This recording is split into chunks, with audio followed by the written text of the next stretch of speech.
আসসালামু আলাইকুম। প্রচন্ড ইসরায়েলি বিমান হামলায় কেঁপে উঠেছে লেবাননের টায়ার শহর। একের পর এক বোম্বিং চলছে লেবাননের টায়ার শহরে। শুধুমাত্র বিল্ডিং গুলো নয়, বিল্ডিং এর ধ্বংসস্তূপ নয়, মানুষের শরীরের অংশ উড়ে যাচ্ছে, ঝুলে থাকছে গাছের ডালে কিংবা কারেন্টের তারের মধ্যে। এই রকম হৃদয় বিদারক ঘটনা ঘটছে লেবাননে। লেবাননের টায়ার শহর অনিন্দ সুন্দর একটি শহর, ভূমধ্যসাগরের তীরে। এই শহরটি হাজার বছরের, অন্তত 5,000 বছরের সভ্যতার একটি চারণভূমি। গতকাল ইরানের সাথে একতরফা যুদ্ধে পরাজয়ের গ্লানি মেটাতে ইসরায়েল যেন এবার তার পুরো আক্রোশ ঝাড়ছে লেবাননের ওপর।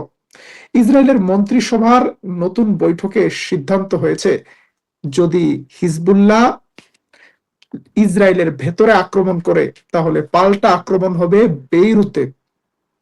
শুধু তাই নয়, মন্ত্রিসভার বৈঠকে ইসরায়েলি মন্ত্রী বেন গাভির বলেছে, হিজবুল্লাহকে থামাতে হলে আমাদের আরো বোমা হামলা করতে হবে, আমাদের আরো লেবাননের ভূমি দখল করতে হবে। নর্মাল দখলদারিত্ব হলে চলবে না, এখন থেকে হিজবুল্লাহর সদস্যদের পরিবারের নারীদের শিশুদের ধরে ধরে বন্দী করতে হবে, তাহলে তাদেরকে আরো বেশি শাস্তি দেয়া যাবে। আজকে লেবাননের টায়ার শহরের একটি মানচিত্র প্রকাশ করেছে ইসরায়েলি ডিফেন্স ফোর্স। এই মানচিত্রে বলা হয়েছে, আমরা আপনাদের ক্ষতি চাই না, আপনারা সবাই শহর ছেড়ে বেরিয়ে যান, বাঁচতে চাইলে এই জায়গা ছেড়ে চলে যান, এবং আপনাদেরকে জাহরানি নদীর ওই পারে চলে যেতে হবে। এই শহরে, বিশাল একটি শহর, এই শহরে শুধু মুসলমানরা নয়, ইহুদি, খ্রিস্টান, বিভিন্ন জাতির মানুষ রয়েছে। খ্রিস্টানদেরকে পর্যন্ত বলেছে সবাইকে চলে যেতে হবে শহর ছেড়ে। আপনারা ছবিতে যতটুকু দেখছেন শহরটি তার চেয়ে আরো অনেক বড়। এটি একটি পর্যটন শহর, এবং ইসরায়েলি বোম্বিং এর আতঙ্কে অনেক মানুষই বাড়িঘর ছেড়ে চলে যাচ্ছে।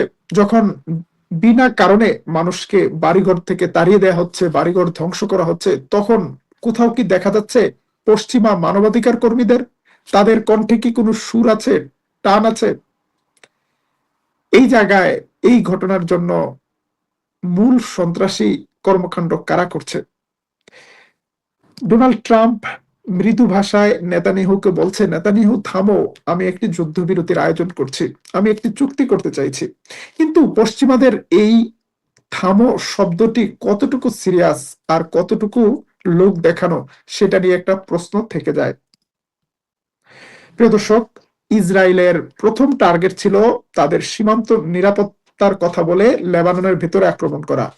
তারপর তারা বলল লিটানি নদী পর্যন্ত তারা মুক্ত করতে চায় হিজবুল্লাহর কাছ থেকে। লিটানি নদী পর্যন্ত দখল করার পর এবার তারা নতুন আবদার তুলেছে, জাহরানি নদীর ওই পারে চলে যেতে হবে লেবানিজদেরকে, এবং সেখানে কোনো হিন্দু, মুসলমান, বৌদ্ধ, খ্রিস্টান কথা নেই, সব লেবানিজকে গ্রাম ছেড়ে যেতে হবে, শহর ছেড়ে যেতে হবে। এবং তারা ছেড়ে যাওয়ার পর দেখছে তাদের বাড়িঘর, সহায় সম্পদ কোনো কিছুই আর রক্ষা করা হচ্ছে না। ডিনামাইট দিয়ে একের পর এক গ্রাম উড়িয়ে দিচ্ছে, একটা ভবনের রক্ষা করা হচ্ছে না। দেখা হচ্ছে না কে সেকুলার মুসলমান, কে প্র্যাকটিসিং মুসলমান, অথবা কে মুসলমান, কে খ্রিস্টান। গনিমতের মাল হিসেবে কোনো বাড়িঘরকে দখলও করছে না, প্রত্যেকটি বাড়িকে মাটির সাথে মিশিয়ে দেওয়া হচ্ছে। 5,000 বছরের ইতিহাসের সকল প্রাচীন স্থাপনাগুলোকেও গুড়িয়ে দেওয়া হচ্ছে।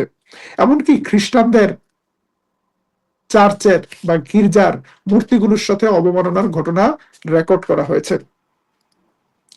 ইসরায়েলের এই ধরনের তৎপরতা থামাতে শুধু একটি দেশ হুঙ্কার দিয়েছে, সেটি ইরান। শুধু একটি দেশ ব্যবস্থা নিয়েছে, সেটি ইরান। ইরান চুপ থাকলে লেবাননের মানুষের এই দুঃখ দুর্দশা দেখার জন্য আর কেউ নেই। ফ্রান্স কিংবা যুক্তরাজ্য একটু মৃদু ভাষায় বলে দিবে, আমরা তীব্র নিন্দা জানাই, শেষ। কিন্তু বাড়িঘর ছাড়া হচ্ছে হাজারো মানুষ, এখন পর্যন্ত 3,500-এর বেশি লেবানিজ নিহত হয়েছে কোন ধরনের যুদ্ধ ছাড়া। অন্যদিকে শুধু লেবাননে নয়, ইসরায়েল গাজায়ও আজকে 2 জন ফিলিস্তিনিকে হত্যা করেছে। সেই সাথে গাজার সমুদ্র সীমায় মাছ ধরতে যাওয়ায় 9 জন জেলেকে ধরে নিয়ে গিয়েছে।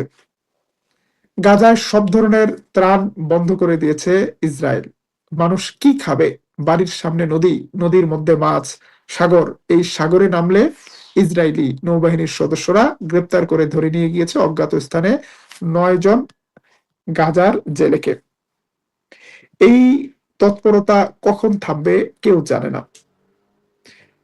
প্রিয় দর্শক, আমরা যেটি বলছি যে মধ্যপ্রাচ্যের এই অন্যায় অত্যাচার বন্ধ হওয়ার জন্য হয়তো একটা বড় যুদ্ধ প্রয়োজন। সেই যুদ্ধ কখন হবে, কিভাবে হবে সেটা আমরা জানি না, তবে একটা বড় যুদ্ধ হয়তো বা আসছে। আমরা একটা ব্যতিক্রমধর্মী সংবাদ আপনাদেরকে শোনাই। তুরস্কের পারমাণবিক প্রকল্প প্রস্তুত হতে যাচ্ছে। 2026 সালের শেষ দিকে প্রথম পারমাণবিক জ্বালানি সরবরাহ করা হবে তুরস্কের মার্সিনে অবস্থিত আক্কু নিউক্লিয়ার প্ল্যান্টে। চলুন দেখে আসি একটি video.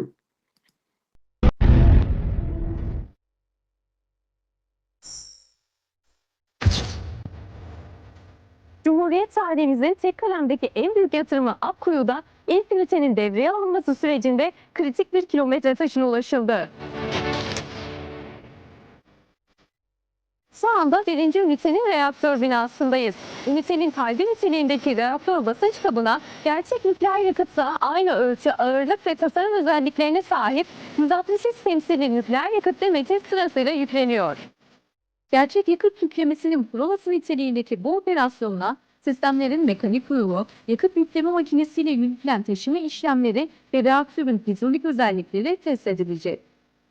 Operasyonun tamamlanmasının ardından ünitenin soğuk ve sıcak test তুরস্কের একজন সাংবাদিক দেখাচ্ছে তুরস্কের প্রস্তুত হয়ে যাওয়া এই পারমাণবিক প্রকল্প। তুরস্কের পারমাণবিক প্রকল্পের 4টি ইউনিট রয়েছে, তার মধ্যে প্রথম ইউনিটটিতে এই বছরই বিদ্যুৎ বিদ্যুৎ নয় পারমাণবিক জ্বালানি বা ইউরেনিয়াম সংযোগ করা হচ্ছে, যার মাধ্যমে বিদ্যুৎ তৈরি হবে।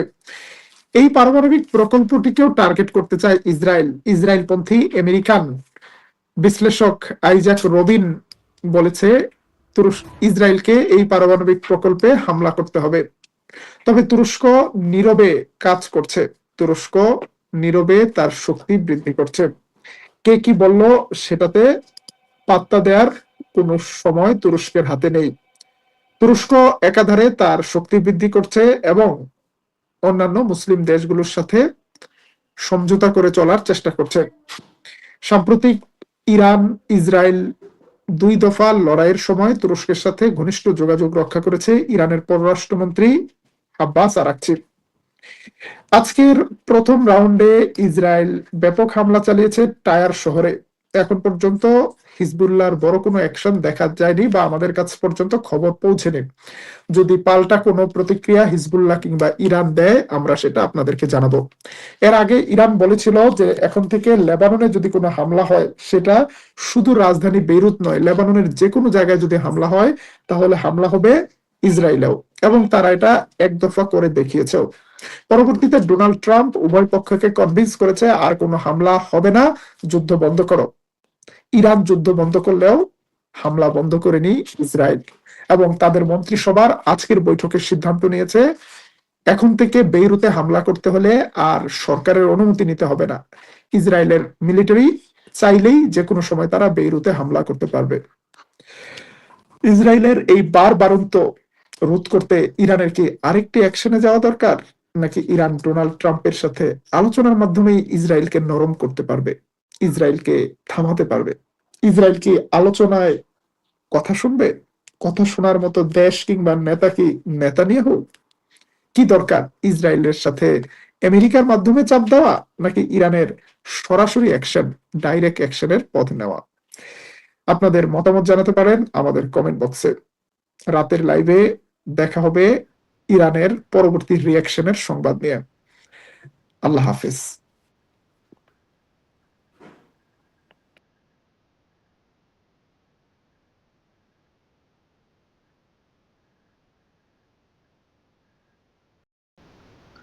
দর্শক অবশ্যই শুরু থেকে শেষ পর্যন্ত দেখছেন, জানছেন।